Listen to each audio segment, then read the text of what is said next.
केंद्रीय गृह मंत्री अमित शाह इन दिनों बिहार दौरे पर हैं। कल गृह मंत्री राजधानी पटना पहुंचे और आज नवादा में उनका कार्यक्रम है। सासाराम में भी गृह मंत्री का कार्यक्रम रखा गया था, लेकिन रामनवमी हिंसा के बाद वहां पर धारा 144 लगा दी गई, जिसके बाद उनका कार्यक्रम रद्द कर दिया गया।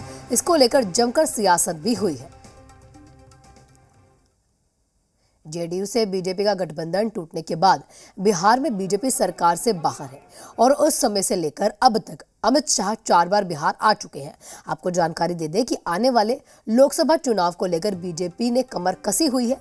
40 सीटों के लिए पूरा जोर लगा रही है। एक और जहां पर दौरे को लेकर बीजेपी नेता और कार्यकर्ताओं में खासा उत्साह देखने को मिल रहा है, तो वहीं पर दूसरी ओर महागठबंधन इस दौरे को लेकर निशाना साध रही है।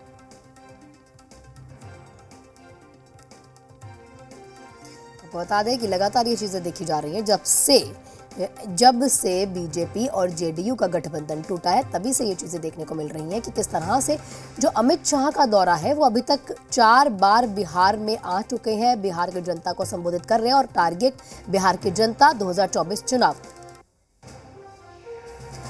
और वहीं पर क्या कुछ पॉलिटिकल रिएक्शंस हैं वो भी हम आपको सुनवाते हैं।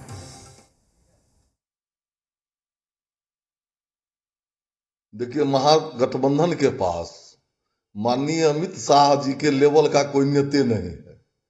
तो गांव घर में अगर दूसरे का बेटा IAS IPS डॉक्टर इंजीनियर बन जाता है तो जरते हैं लोग। अमित शाह जी की लोकप्रियता, अमित शाह जी की संगठन क्षमता, अमित शाह जी की कार्यकुशलता से सारे लोग बेचैन हैं, इसलिए अनाप शनाप बोल रहे हैं।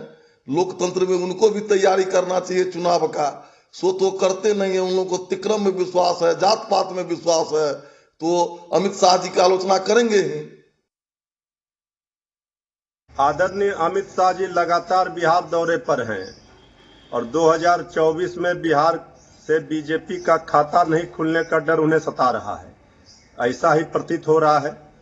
जब तक बीजेपी बिहार में सत्ता में थी तो बिहार की चिंता, बिहार की याद इन्हें नहीं आ रही थी, लेकिन जब से बीजेपी सत्ता से बाहर हुई है, आदरणीय अमित शाह जी को बिहार की चिंता सता रही है।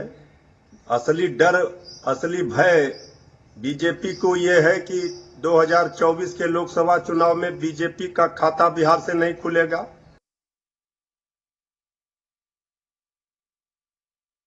अमित शाह का बिहार आना और वो भी सम्राट अशोक की जयंती के बहाने, ये और कुछ नहीं, भाजपा की राजनीतिक बिसात बिछाने की कवायद है। जाति और धर्म के नाम पे वोटों के ध्रुवीकरण की कोशिश की शुरुआत है। गृह मंत्री अमित शाह जी बार बार बिहार के दौरे पर आ रहे हैं। गृह मंत्री के रूप में आते, बिहार के हक और हुकूक की बात करते, बिहार को विशेष राज्य का दर्जा कब मिलेगा, सहायता कब मिलेगी, पटना यूनिवर्सिटी को सेंट्रल यूनिवर्सिटी का दर्जा कब मिलेगा, एम्स और एयरपोर्ट के मुद्दे पर बात करते तो बिहार के लोगों को अच्छा लगता।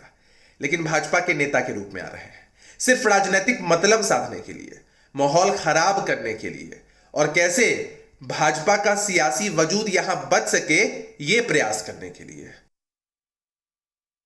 अमित शाह जी बिहार जब भी आते हैं तो बिहार की चर्चा होती है। बिहार के लिए न कुछ सौगात उनके पास होती है जो वो बिहार वासियों को देकर जाते हैं। अमित शाह जी के बिहार आने से दूसरी तरफ ये भी होता है कि भाजपा के कार्यकर्ताओं का मनोबल बढ़ता है। और साथ ही साथ मैं ये भी कहना चाहूंगी कि अमित शाह जी न केवल गृह मंत्री हैं बल्कि एक बेहद कुशल रणनीतिकारिणी हैं और अमित शाह जी के रणनीतियों का ही नतीजा है कि आज भाजपा इस ऊंचाई पर है।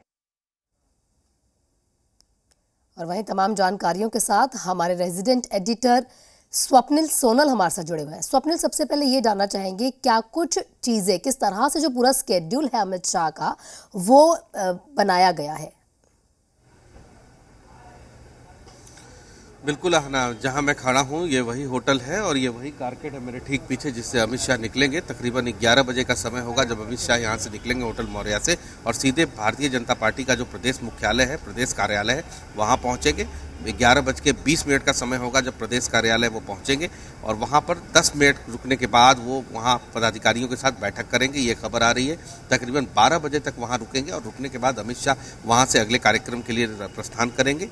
इसके बाद अमित शाह वहाँ पर जो अगला कार्यक्रम उनका जहाँ लगा है वहाँ जाकर के अमित शाह लोगों से संवाद स्थापित करेंगे, उनकी सभा है उसको संबोधित करेंगे। पटना के अंदर जो मौर्या होटल है यहाँ भी पार्टी के बड़े पदाधिकारी जो प्रदेश के अंदर काम करते हैं वो सुबह से पहुँचने लगे हैं। नेता प्रतिपक्ष आए हैं और कई सारे जो सचिव होते हैं, महासचिव होते हैं प्रदेश के, वो लोग पहुँच गए हैं।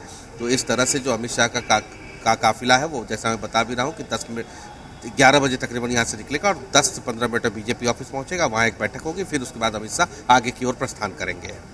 स्वप्निल, देखिए जिस तरह से पिछले ही दिनों ये बयानबाजी हो रही, देखिए इस समय 2024 देखिए बेहद अहम है क्योंकि लोकसभा चुनाव है, लेकिन जिस तरह से ओबीसी वोटर्स को या फिर कहीं कुशवाहा समाज को साधने की जो कोशिश हो रही थी और इसी दरमियान एक जो उनका दौरा है वो रद्द कर दिया गया, ये कितना इम्पैक्ट करेगा इस चीज़ पर?